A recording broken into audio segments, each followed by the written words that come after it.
Good. Yeah. Okay, we're going to lean you over there.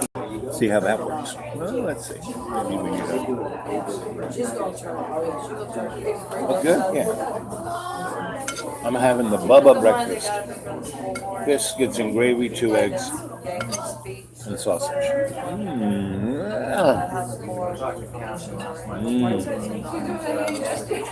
Here comes the airplane.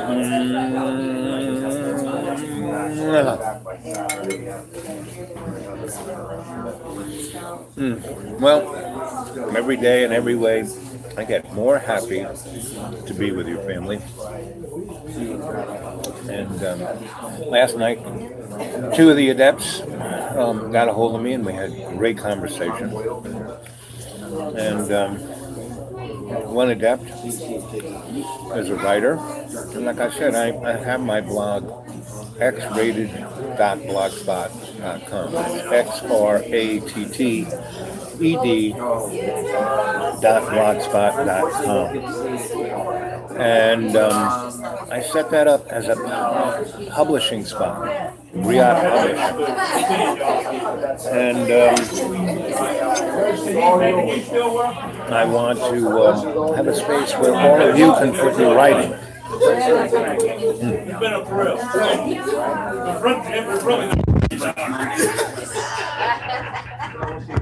As you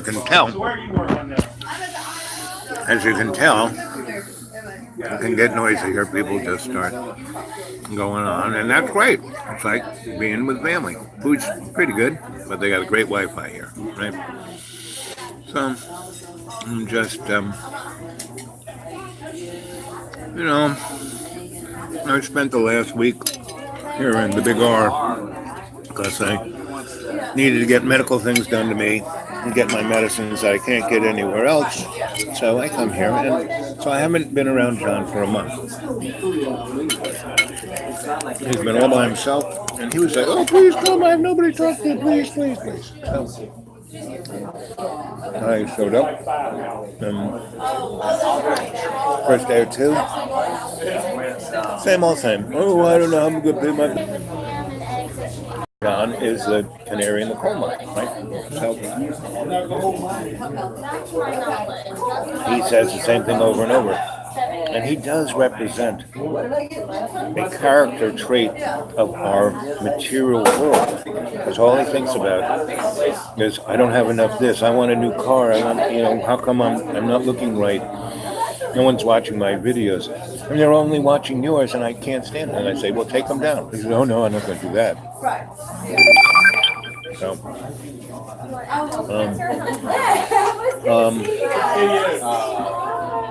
so I know, no matter what I do, John's going to be John, right? You guys go on about how patient I am. Well, I know what, nothing's going to change, and so there's no reason, no matter what he says or does to me, there's no need to get angry at him or get upset. He's just representing. And I get a deeper and deeper insight into, and this isn't, John's character trait. It's a human character trait. And, I can read people like a book. I read their palms, runes, to this, to that. And all of that, there's no such thing as psychic. Now, there is on a Akashic record where all information is, and if you go to there, you can pick that up. But it's not psychic; it's something else. And basically, you have to meditate, right, to be able to walk through that door. And it's pretty simple. You just breathe 20% more. Here, we're going to do it right here in this noisy place. And I am going to meditate, and I am going to reach out to all of my adept family, and all of you, whether you're listening or watching, you're going to feel my presence. It's like 10 o'clock here, so California, West Coast, it's like, 8 o'clock. you're in bed, you're waking up, you're going to feel my presence. So here we go.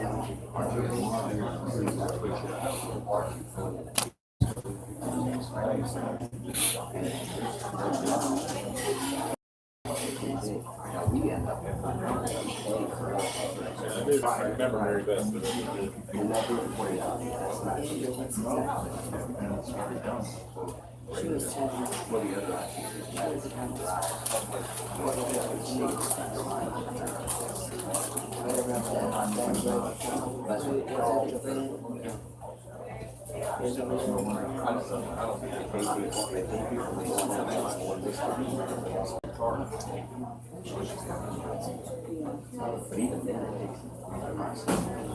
Yeah, she told me it wasn't good. She could give us a That's why she's calling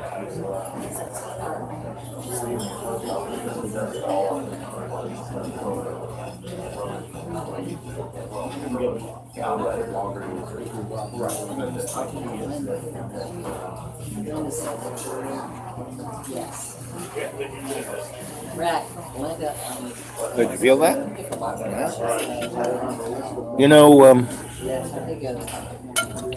the movie X-Men, Marvel is quite interesting. Stan Lee kind of, from childhood all the way till now, he is tied into certain dynamics of the human experience. And everything that he's writing about, he's picked up in his Akashic record. And he's his storylines, his characters, those are truly, are true. And the bald guy, professor, right? Who runs the school. And he's got that machine that he puts on his head, goes out on the little bridge, and he can see everybody's soul. He's looking at everyone's Akashic record. So all of these, Marvel and films of that nature, Captain America. I mean, Hail Hydra, that's exactly where we are. Who do you think Mike Pence works for? Who do you think has been screwing up? It's not the Russians. Putin isn't this evil genius. He's another moron just like every other politician. Russia is a teeny little country. Has no real power. So it's got some nukes. But the United States spends more money on its military than the rest of the world combined. And Donald Trump just pumped that thing up by about $600 billion a year, right? And with that tax break, he was going on about Obama and his debt. And Obama's debt was maybe $60 to $600 billion. Chump change compared to Adani. With his tax thing and the expansion of the military budget,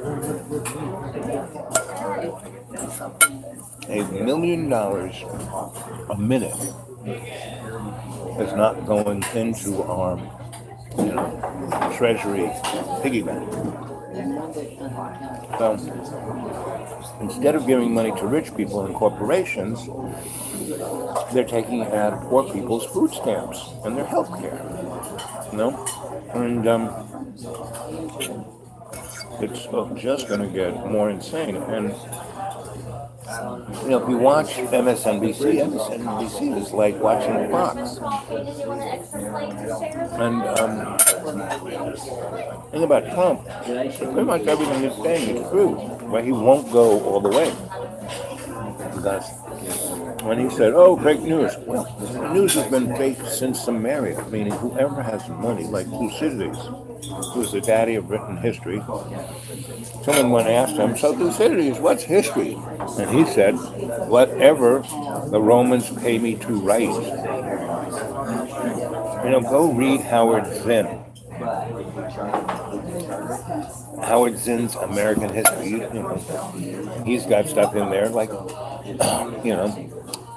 the Irish draft rebellion during the Civil War, where the North shelled Manhattan and killed 250,000 people in one night. And that's why there's so many churches in New York, because the only guys who were left were kids, because the grown-ups ran out and ran around and got blown up, whereas the kids were under the table and kind of survived. So the only people that take care of the kids were the churches.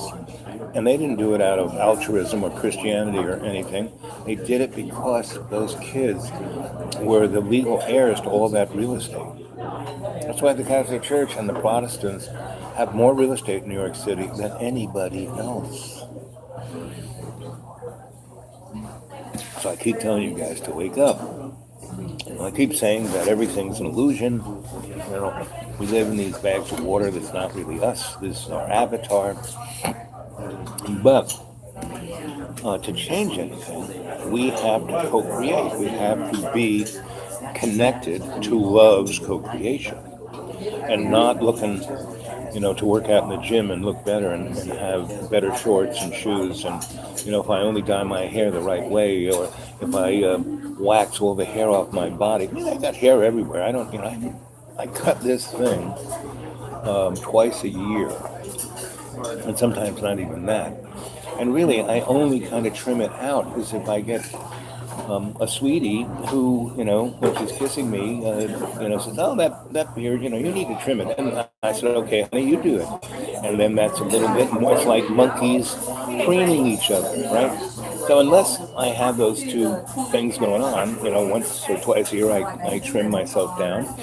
Or, I have someone in my life who doesn't, want my beard to tickle her. And so, anyway, we have to kind of put things into perspective. And what was really great, last night, the conversation I had was really great because it was two different people, like on two ends of the spectrum of the adepts, but they were both experiencing themselves waking up. One person who's like, "Ooh, I'm big on that stuff. It's in my gene pool." Well, it's in everybody's gene pool. I keep telling people, especially when I'm with the ultra-right folk, I say, we're all African American. We're just, I'm just melanin challenged, because we all came from Africa. Yep. Thank you, Princess. And you're doing a great job. Oh, thank you so much. Yep. I just liked it. Am I being messy again? Just this. That's another thing, I can't, that's why I wear clothes that hide food, because if I eat, it ends up on my clothes, ends up in my beard, And, like that German boy who got all upset with me, not that I did anything, it's that he put too much expectation. He wanted things that I kept saying, well, I can't do that, I can do this, how about this? And he wouldn't listen. He only wanted what he wanted, right? And that's another issue of the mud puppet bag of water. When you're expecting something different to occur, and the same thing happens over and over again, Freud said that's the definition of insanity. Now, insanity is a big spectrum. There's this thing called the DSM description of, craziness, right? So, you can't generalize about anything. And if you put yourself in a position where the same thing's going to happen over and over again, well, what do you expect? I basically, because I'm homeless, because I have no place to stay, because I'm like a leaf in a stream floating downstream, I'm happy. I woke up and then I had to deal with John and all of that mishigash. That didn't bother me. I just kind of packed things up and got my car and came for breakfast, came talk to you. Because in every day, in every way, we take love's peace and make it stronger, that's how we get through life. And if we were to all do that, the world would change like the snap of the fingers. And that's why we're not going anywhere. All these, I remember this, when I was in university doing research, I wasn't, trying to be a tenured professor. I was there to research. I was being paid by some entity that wasn't the university. The university got a lot of money. I was just sent there to do the work. The university basically had no control over me. They wanted the check from the rich guys. So they said, oh, well, Al's only going to be here, 2 months, 3 months, 6 months, a year, whatever it took. But in that time, the community, like you family, would say, well, this guy's kind of cool. And I would lecture. I would be asked to lecture. And they said, well, if you lecture, we'll give you like $50 or $100, right, per lecture. I said, okay, good. And then if I was staying there for more than a few weeks or a month, I was there a semester or 2 semesters, they would go, we need somebody, we've got nobody to do intro psychology. Can you do that? I said, sure, right? And, I put out my little syllabus and I'd say, I guarantee you an A. Yeah? And then I'd say, no tests, no quizzes, no papers, no textbook. Then in smaller print, just show up. I guarantee you an A. And then in smaller print, you can only miss 3 days. If you miss more than 3 days, you fail automatically. And then in smaller print, I would write, if you ask me if this is going to be on the quiz, you fail automatically because you're a moron. So, I would start out and they'd have to put me in a lecture hall because in big letters, I guarantee you an A, just show up. And so there'd be all these kids there. But, before drop ed, I would get down to the kids I was looking for, the 6 or 7 who were adepts, right? Anyway, in that period, I was teaching an intro environmental course. And instead of no textbook, so we were in a place where there were paper mills everywhere, which is kind of the worst, disgusting environmental disaster. Because if we had stayed with hemp, all you got to do is put hemp, on a frame, wet it, smush it, it makes paper oil. You don't have to add chemicals or anything. Our Constitution is written on hemp. Magna Carta is written on hemp. Anyway, so this girl, she was pretty good. She twigged, she was there every day. She was, because I didn't talk much, I let the kids talk about stuff, so their class, let them do it. And the other thing I did was when I had a full bunch of kids the first day or 2, I would make them stand up, get in the line, and count off 1 to 6 or however many kids, divide. So there'd be study groups. And everyone had to study together, right? And everyone had to get it, If one person didn't get it, that group had to tutor that person until they got it. If that person didn't get it, well, instead of getting, said, well, if that person doesn't get it, your whole group gets a C. I said, but you guaranteed an A. I said, well, this is, a little bit more. This is, you can leave if you want, and it's not, just, ask me if something's on the quiz and you're immediately out of here. So anyway, this girl did it, and she was in her little group, and she was like the movie, The Mean Girl. She was that to the 10th hour, to the point that everyone in her study group dropped out, so she was all by herself, which is what she wanted to be. And she was a born-again Christian. She used to go on and on and on about, like, I took them up to this paper mill, and I took them above the paper mill. This was near Waynesville, North Carolina. And I drove them on the parkway and then came down this, road, county road, to the paper mill. And the parkway, I don't know if you guys have ever been on the parkway, but around Asheville, Waynesville, that area like from, Asheville to Georgia, it's amazing. There's tons of water, all kinds of rivers. If you're a canoeer, that's the place to go. Anyway, you went from this amazingly beautiful area So there's this field where the white folk, and the reason why the Blue Ridge Parkway is there is that the Indians did, they were down in the valleys, and the only place that the Indians would really go after the white people is they were up, up on the top, and that's how the AT and the Blue Ridge Parkway kind of, it's just a pavement of this old road towards the west. Anyway, so there are these areas that used to be little towns. They're no longer there. I mean, if you were an archaeologist, anthropologist, and you kind of dug things up and put the grid, you could find, bottles and this and that. But they've already done that. They're not interested. But the flora and fauna that was planted up there. So there's this place called Blueberry Fields. It's like 300 acres on top of a mountain. Beautiful waterfall over here. A river running right down with big rocks. You can go down and there are all these pools. And when the blueberries come out, there are more blueberries than you can eat. Well, to get to that place, it's not, it's not really that far from the parkway. But there's no road that goes straight to there so you can pick the blueberries out your car window. So you got to get out and hike up.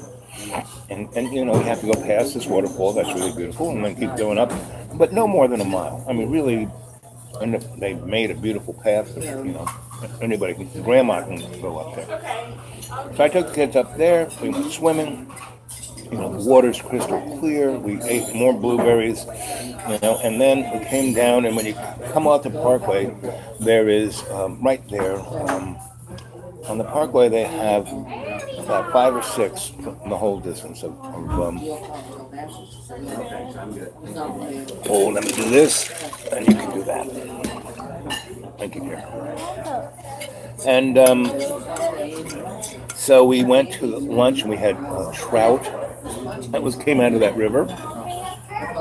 And then we went down the road for about 10 miles. It was beautiful. Old farmhouses, just roaming beautifulness. And then we come down into this valley where that river has come down, and there's the paper mill. And this, I don't know if you've ever been near a paper mill. The smell was mind-boggling. Anyway, so we're talking about it. I got the school van, pull up there, and so we have a conversation in the van and park right at the thing. And people go, oh, this is terrible. Oh, we have to do something, blah, blah, blah. And then the girl, the mean girl, goes, I don't see the problem. My daddy works for such and such a paper company, and I've seen this, and he's really rich. That smell you're smelling, it's the smell of money, right? And then she goes, I don't know why all you people are so wanting to, clean the environment. Jesus is coming soon, and I'm a born-again Christian, so you're all going to go to hell, and I'm going to go to heaven.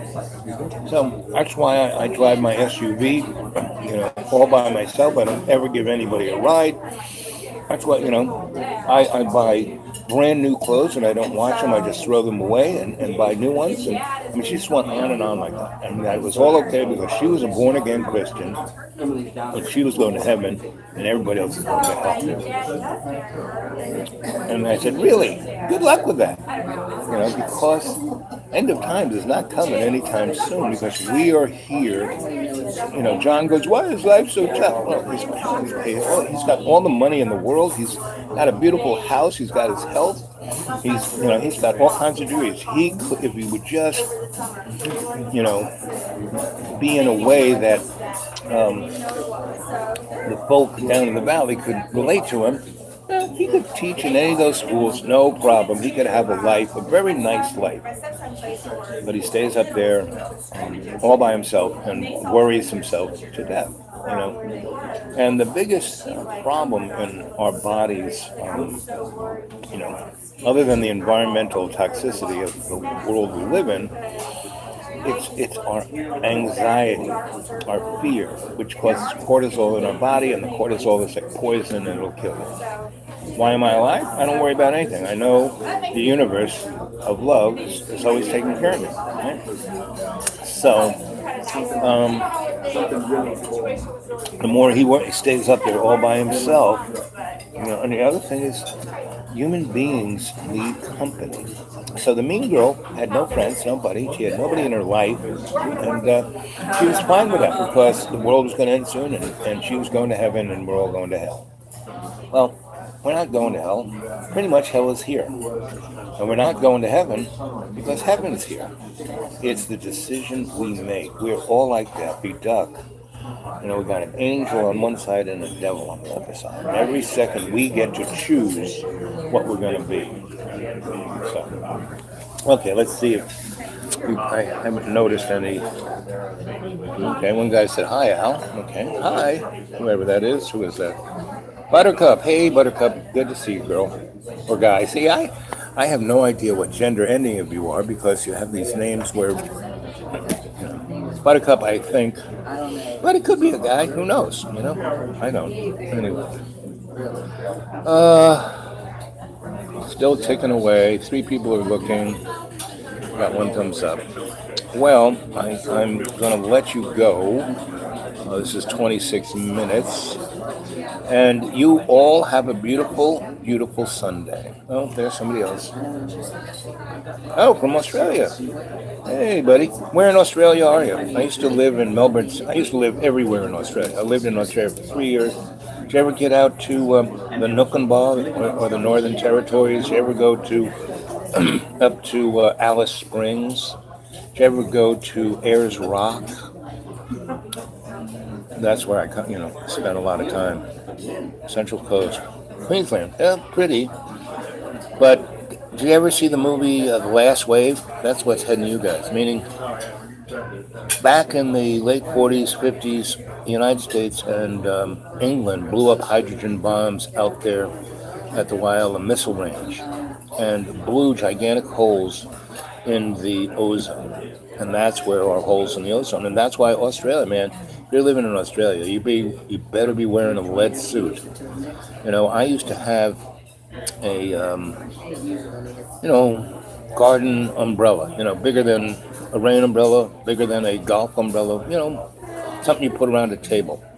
And when I was out in the Northern Territory, I had this gigantic umbrella, and I put corks all around it to scare the flies away, and I sprayed the bottom part with lead paint to reflect the ionized radiation from the sun. And all the Aborigines guys, and I used to wear long dresses, caftans, and I cover my arms. I have a big floppy hat. This is in 1977, before everyone having to, cover up. But I was already covered up. All the white people were running around in their little Speedos getting a tan. And, me, I was like covered every inch. All the Aborigines, like Grandfather David, the head of the tribe I was living with, basically said to me, you're a smart white guy. So anyway, no, there's no end of times. As long as we're stupid monkeys, we will keep doing stupid things. As long as we are selfish and only think about ourselves, our lives, like the mean girl, will get meaner and meaner. So anyway, I was there for 3 or 4 months. Then I kind of moved to Asheville and kind of got into that town. And, about 5 years later, I was in Kmart's. And I'm online, and I go there and I look up, and there is the mean girl, right? Who is rich and had her SUV, and something happened to her in life, and there she is, being a cashier, and she was really just surly and mean and having a bad day, and so she couldn't have been more than 24 or 5. And I look at her, and she looks like she's 42. She's always had to have a tan, was always in a tanning bed. Her skin was like leather. Her hair had turned somewhat gray, so something happened to her. and the cortisol was, she had more wrinkles, and she was missing a few teeth, and she didn't have that pearly white smile. And I said, "Oh, you're still alive. Jesus hasn't sucked you up like Jello to heaven yet." She goes, "I hate Jesus." I said, "Good luck with that, baby." Yes, we're still evolving. Then you're right. The end is nowhere near. So you either make a good life by expressing yourself in every day and every way, taking the piece of love's grace and generosity and sharing it with everyone you meet, or you end up like the mean girl, and she'll have to spend another 20, 30 years getting meaner and meaner, and that's not very fun, not very nice, when you always think just about yourself, meaning. So I've spent almost a week with John, and I didn't have to. I mean, yes, I came here to get my medicine. I came here to have my feet worked on and my this worked on, and I had doctor's appointments. But I could have stayed other places. I could have stayed. There's a motel that's like $30 a night. Yeah, that would have been $200. Yes, that would have been half of my monthly thing, but I could have done that. Not a problem. I just spent more time in the deep green without going to the IHOP. So it's always our choice. That's why we got free will. And all of my family, you're there to love each other. And you're doing a great job. I'm really happy with you all. You are just the best, And I'm glad I'm doing this. I'm glad I'm no longer on John's channel because, every time, all they do is talk about you, Yeah.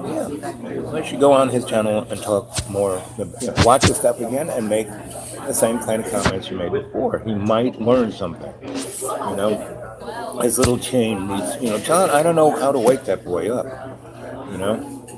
So, I'm going to head back to the deep green, and I have some teeth to be extracted. I might be able to talk better, and I'll be able to get false teeth, and I'm going to do that, in the mid-September, so I'll probably be in this neck of the woods mid-September, and if John, by then John will be begging me to, well, come and visit. I said, I'm not living with you anymore. I'll come and visit, but I'm not living with you. So, it'll be just like this time, and I'll show up, and, Anyway, so John is John, and I can't do much about it. And that's another thing I think we talked about. I am never, I used to be the hero. When you have this hero complex, you end up screwing things up more than what they were. So I don't do anything unless my involvement will do good. So here I am on my little channel, Dreamy Dreamland with Sensei Al Bob, and I'm trying to do good, not be the hero, not be the movie star, not to be, oh, look how groovy I am, Now, if this could make some money, I'm doing fine living on, $300 to $400 a month. But it would be nice to have a few more dollars. I could come and visit you guys, or get the band together. I need a little more cash. So I'm putting that out in the universe. Hey, universe, maybe it's time for me to win the lottery. The powers that be, you always come and hire me to do something. Maybe it's time for me, through the National Endowment of the Arts or Humanities or something, give me a little change to take the carnival on the road. Because, guys, and I'm talking to you, the powers that be, I'm talking to you, the reptilian crowd, the Greys, the Aryans, all you guys who run everything behind the screen, meaning, the Illuminati, the Rockefellers, all those guys are like, no, they're just the poster boys of all of this. You know, they're not really running the show. So, because the guys running the show or are doing magic, which is a waste of time. Because unless it's pumped up with love, your magic is really about your ego. And if it's all about your ego, at the end of the day, you're not going to be too happy. So, anyway, it's 35 minutes. Maybe I'll talk till 35. I always love ending on a synchronistic moment. So you all have a beautiful Sunday. And all of those who talk to me and are, moaning and blah, blah, blah, like John, just breathe deep and meditate. I'm sicker than a dog, but I don't let it bother me. Okay? I love you guys.